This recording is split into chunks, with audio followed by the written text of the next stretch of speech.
नीट paper फुटी प्रकरणात शिवराज मोटेगावकरला सीबीआयकडून अटक। शिवराज मोटेगावकर लातूरमधील नामांकित आरसीसी कोचिंग क्लासेसचे संचालक रात्रभर चौकशीनंतर आजच कोर्टात हजर करणार।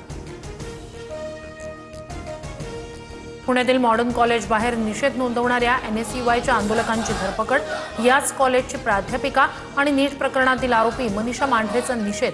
मॉडर्न कॉलेजवर कारवाईसह केंद्रीय शिक्षण मंत्र्यांच्या राजीनाम्याची मागणी। कांदा प्रश्नी छत्रपती संभाजीनगरमध्ये ठाकरेंच्या शिवसेनेचं आंदोलन। अंबादास दानवे यांना पोलिसांनी ताब्यात घेतलं। समृद्धी महामार्गावर चक्काजाम केल्यानं पोलिसांकडून धरपकड। जागतिक बाजारात कच्च्या तेलाच्या किमती 2% अधिक वाढल्या। ब्रेंट क्रूड ऑइलच्या किमती प्रति बॅरल $111.5 वर। इराणविरुद्ध लष्करी कारवाईसाठी डोनाल्ड ट्रम्प यांची तातडीची बैठक। मर्यादित इंधन साठ्यामुळे पालघर, बुलढाणा, वाशिम आणि रत्नागिरीत पेट्रोल पंपांवर वाहनांच्या रांगा, तर लातूरमध्ये अँब्युलन्स डिझेलसाठी पंपावर ताटकळल्यानं अपघातग्रस्तांना खासगी वाहनानं नेण्याची वेळ। एसटीच्या तिकीट दरात 31 मे पर्यंत कोणतीही वाढ नाही, मात्र केंद्र आणि राज्यानं कोणतीही मदत न केल्यास भाडेवाढ अटळ। परिवहन मंत्री प्रताप सरनाईक यांची माहिती।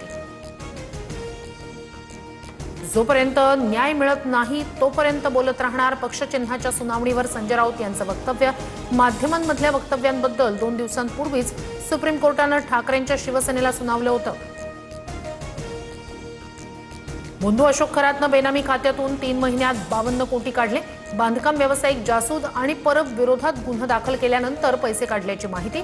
ब्लॅक मनी वाईट करून विदेशात पळून जाण्याचा होता प्लॅन। महाराष्ट्रातील 15 शहरांमध्ये तापमान 40 अंशांच्या पार। अकोला आणि वर्ध्यात सर्वाधिक 46 अंश तापमानाची नोंद। हवामान विभागाकडून दुपारच्या वेळी बाहेर न पडण्याचं आवाहन। जायकवाडी धरणात एका महिन्यात 16% पाणीसाठा घटला। बाष्पीभवन वाढल्यानं धरणात आता केवळ 40% पाणीसाठा। 52 लाख नागरिकांच्या पाणी पुरवठ्यावर परिणाम होण्याची शक्यता।